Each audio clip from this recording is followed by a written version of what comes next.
আসসালামু আলাইকুম প্রিয় শিক্ষার্থীবৃন্দ, আজকে আমরা তৃতীয় শ্রেণীর গণিত বইয়ের 38 নম্বর পৃষ্ঠা 10 নম্বর অঙ্কটা করব।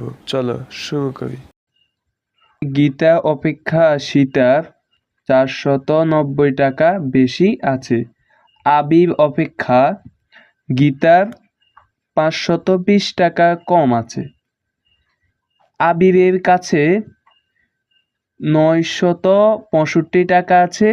গীতা ও সীতার কাছে কত টাকা আছে? আমাদেরকে বের করতে বলছে গীতা ও সীতার কাছে কত টাকা আছে। আমরা এখন বের করতে হবে কি গীতার কাছে ও সীতার কাছে কত টাকা আছে। এটা বের করতে হলে না আমাদেরকে একটা জিনিস খেয়াল করতে হবে, সেটা হচ্ছে গীতা, সীতা এবং আবির এই তিনজনের কার কাছে নির্দিষ্ট টাকা আছে, যে টাকা থেকে কমও হবে না বেশি হবে না। দেখো, গীতা অপেক্ষা সীতার 490 টাকা বেশি আছে।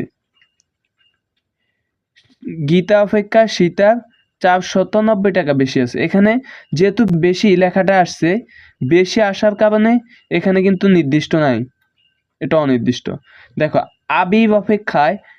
আবির অপেক্ষায় গীতার 520 টাকা কম আছে। এখানেও কিন্তু অনির্দিষ্ট, কারণ এখানে কম আছে। দেখো, আবিরের কাছে 965 টাকা আছে। এখানে কিন্তু কম বেশি কিছুই নেই, তাহলে এটাই নির্দিষ্ট। যেহেতু এখানে কোনো কম বেশি কিছু নেই, তাহলে এটাই নির্দিষ্ট। তাহলে আমাদেরকে নির্দিষ্ট নামটা আগে লিখতে হবে। আমাদেরকে লিখতে হবে আবিরের কাছে আছে সমান 965 টাকা। আবিরের কাছে আছে 965 টাকা। তাহলে আমরা নির্দিষ্ট টাকাটা এখানে লিখছি। এখন আমাদেরকে বের করতে হবে আবিরের টাকার সাথে কার টাকার সাথে সম্পর্ক আছে। দেখো, গীতা অপেক্ষায় সীতার 490 টাকা বেশি আছে। এখানে কিন্তু আবিরের নাম নেই। তাহলে আমরা সামনে দেখি, আবির অপেক্ষা গীতার 520 টাকা কম আছে। দেখো, এখানে কিন্তু আবিরের সাথে গীতার সম্পর্ক আছে। তাহলে যেহেতু আবিরের সাথে গীতার সম্পর্ক আছে, তাহলে এখানে আমরা গীতার টাকাটা লিখব। দেখো, গীতার কাছে আছে সমান, যেহেতু এখানে বলছে কি গীতার আবির অপেক্ষা গীতার 520 টাকা কম আছে, মানে আবির থেকেও গীতা 520 টাকা কম আছে। যেহেতু কম আছে, এখানে কম থাকার কারণে আমরা এখানে দিতে হবে বিয়োগ। দেখো, 965 বিয়োগ গীতা অপেক্ষা কম আছে কত? 520 টাকা।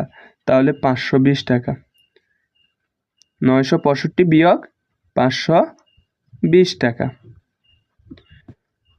এখন আমাদেরকে বিয়োগ করতে হবে 965 বিয়োগ 520 টাকা।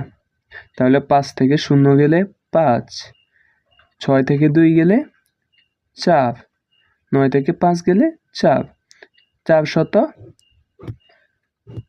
445 টাকা, 445 টাকা। তাহলে গীতার কাছে আছে সমান 445 টাকা। এখন আমরা গীতার নির্দিষ্ট টাকার পরিমাণও পেয়ে গেছি। এখন আমাদেরকে বের করতে হবে কি সীতার কত টাকা আছে।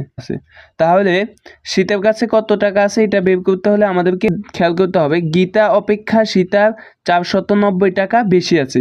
তাহলে যেহেতু বেশি আছে, তাহলে আমাদেরকে লিখতে হবে কি এখানে যেহেতু গীতার নির্দিষ্ট টাকার পরিমাণ আছে, তাহলে আমাদেরকে সীতার টাকাটা বের করতে হলে কি করতে হবে, গীতার টাকার সাথে সীতার টাকা যোগ করতে হবে। তাহলে আমরা লিখবো এখানে, সুতরাং সীতার কাছে আছে সমান 445 যোগ বেশি আছে কত 490 টাকা, 490 টাকা, 90 টাকা, 90 টাকা। এখন আমাদেরকে এটা যোগ করতে হবে। 0,5, 0,5 কত? 0,5 5, 5 5 বসে যাবে। 4 আর 9, 4 আর 9 কত? 9 হলে 10, 11, 12, 13, 13 3, হাতে রয়েছে 1, হাতের 1 আর 4 5, 5 আর 4 9, 9। সীতার কাছে আছে সমান 935 টাকা, 935 টাকা। দেখো বন্ধুরা, আমাদের অঙ্ক কিন্তু শেষ।